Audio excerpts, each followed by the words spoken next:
Welcome to all of you in SST Edupedia. I am Assistant Teacher Swati Keswani from SST College of Arts and Commerce, Ulhasnagar 4. Today we will learn about single entry system, which is the topic of bookkeeping and accountancy 11th commerce. So let's see what is single entry system. Meaning of single entry system is, under this system cash book and personal accounts of debtors and creditors are maintained. सिर्फ cash book बनाया जाता है and debtors creditors का account maintain किया जाता है. Real and nominal accounts are not maintain. Single entry system has no proper set of rules to be followed. जैसे हमने रूल्स किए थे debit credit personal real nominal account के, वो यहाँ पे फॉलो नहीं किए जाते. Single entry system is suitable for the following reasons. It is a very simple method of recording business transaction. Accounting records can easily be maintained since it does not require adequate skill and knowledge of principles of bookkeeping. Like जैसे हमने start किया था सीखना book keeping accountancy क्या है, तो उसमें हमने प्रिंसिपल सीखे थे, रूल्स सीखे थे, debit credit personal real nominal account, तो वो प्रिंसिपल्स यहाँ पे नहीं फॉलो होते हैं. It is less expensive as compare to double entry book keeping system, क्योंकि डबल एंट्री सिस्टम में आपको सेपरेट बुक्स बनाने पड़ते हैं, पहले जर्नल देन लेजर फिर सब्सिडियरी एक्सेट्रा, तो इतना वो एक्सपेंसिव नहीं होता है ये. असर्टेनमेंट ऑफ प्रॉफिट और लॉस इज मच ईजियर. यहाँ पे हम प्रॉफिट और लॉस जो है ना ईजी वे में फाइंड कर सकते हैं. It is suitable to small concerns with limited number of transactions and very few assets and liabilities. जो स्मॉल कंसर्न होती है ना उसके लिए ये सिस्टमेटिक वे में सूटेबल है.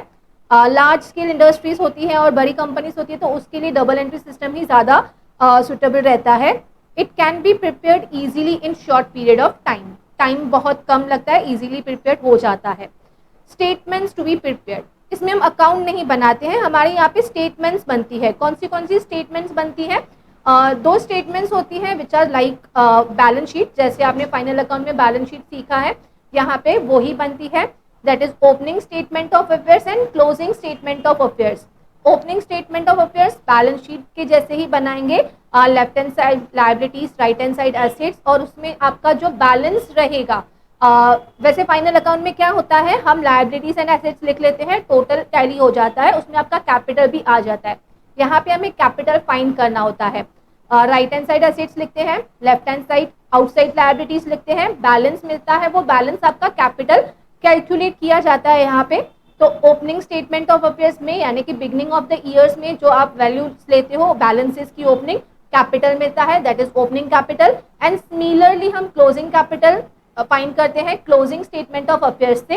एंड देन हम बनाते हैं स्टेटमेंट ऑफ प्रॉफिट और लॉस. उसमें हमें पता चलता है कि हम प्रॉफिट अर्न कर रहे हैं या लॉस हम बेयर कर रहे हैं. तो हम पहले देख लेते हैं ओपनिंग स्टेटमेंट ऑफ अफेयर्स कैसे होता है.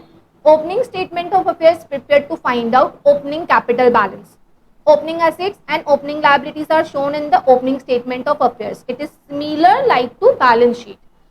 If the total of asset side is greater than the total of liability side, it represents opening capital. जैसे हमें पता है पहले से ही capital is equals to assets minus liabilities, तो यहाँ पे क्योंकि हम beginning of the year के balances लेंगे, opening capital is equals to opening assets minus opening liabilities. Similarly, closing statement of affairs. Closing statement of affairs is prepared at the end of the accounting year to find out the closing capital balance, closing assets and closing liabilities are shown in the closing statement of affairs. If the total of assets side is greater than the total of liability side, represent closing capital. Same, closing capital is equals to closing asset minus closing liabilities. Format of statement of affairs. See how the format of balance sheet is. Similarly, we have prepared format of statement of affairs.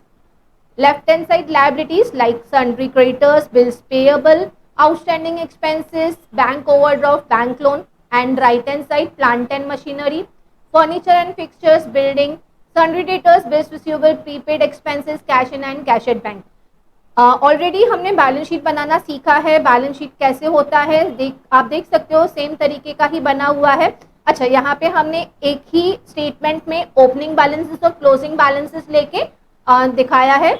आपको चाहिए तो आप इसको individually separate भी बना सकते हो, separate opening of statement, separate closing statement. Beginning of the year जो बनाया जाएगा उसमें आपको जो मिलेगा बैलेंस वो होगा ओपनिंग कैपिटल, और at the end of the year जो बनाया जाएगा वो होगा क्लोजिंग कैपिटल, जिसमें जो डिफरेंस आपको असेट्स माइनस लायबिलिटीज मिलेगा, that will be the closing capital. तो ये हमारा फॉर्मेट है स्टेटमेंट ऑफ अफेयर्स का for opening and closing statement of affairs, जिसमें से हमें मिलेगा opening capital and closing capital. इसके बाद बनाया जाता है स्टेटमेंट ऑफ प्रॉफिट और लॉस। वो कैसे बनाएंगे? अच्छा, statement of profit and loss का हम एक थोड़ा सा सम ही देख लेते हैं। Mister Manoj keeps his books under single entry system and gives the following information. उसने दिया है capital as on 31st March 2017 is rupees 80,000. Capital as on 31st March 2018 is 1 lakh. So here we can say जो beginning of the year यानी कि 31st March 2017 which will on 1st April 2017 will become opening 37 statement of affair में आपको 80,000 opening capital मिल चुका है। Closing capital आपके पास है 1 lakh. Then जो मिस्टर मनोज है उसके ड्राइंग्स यहाँ पे दिए हुए हैं 3000। Additional capital introduced by Manoj during the year दिया है 8000। Income earn during the year दिया है 5000 and expenses incurred during the year दिया है 3000। तो कैसे हम बनाएंगे preparation of statement of profit और लॉस?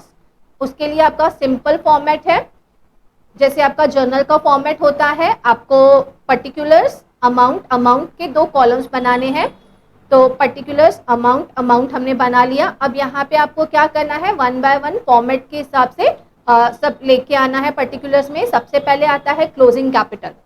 क्लोजिंग कैपिटल 1 लाख लिख दिया। उसमें हमें ऐड करना होता है drawings. Add drawings during the year 3000 दिया हुआ है। अब यहाँ पे कभी कभी ना आपको पर मंथ देता है, पर ईयर भी देता है। पर ईयर दिया है तो हमें किसी से मल्टीप्लाई करने की नीड नहीं है, क्योंकि हम अकाउंट्स या स्टेटमेंट जो है वो ईयरली ही बनाते हैं। तो ईयरली बनेगा तो ईयर का यहाँ पे दिया हुआ है। कभी कभी वो पर मंथ देता है। अगर पर मंथ दिया है तो इंटू 12 हमें करना पड़ता है। से फॉर एग्जाम्पल इन्होंने बोला है mister Manoj withdrawn ₹200 per month. तो 200 पर मंथ अगर उन्होंने विथड्रॉ किया तो total drawings during the year उनका हो जाएगा 200 इंटू 12। देन ड्रॉइंग्स ऐड करने के बाद लेस करना है additional capital brought during the year. पूरे ईयर में उसने एडिशनल कैपिटल कितना कितना इंट्रोड्यूस किया वो हम लेस करेंगे। देन आपको जो मिलेगा वो होगा एडजस्टेड क्लोजिंग कैपिटल। उसके बाद आपको फिर से लेस करना है opening capital. Beginning of the year उसका जो कैपिटल था वो लेस करेंगे तो आपको मिलेगा profit before adjustment.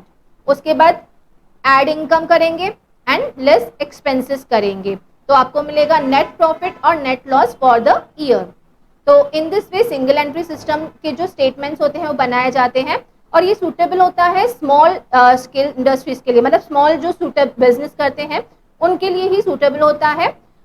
Next lecture में हम इससे और थोड़ा सा आगे देखेंगे। तब तक के लिए थैंक यू।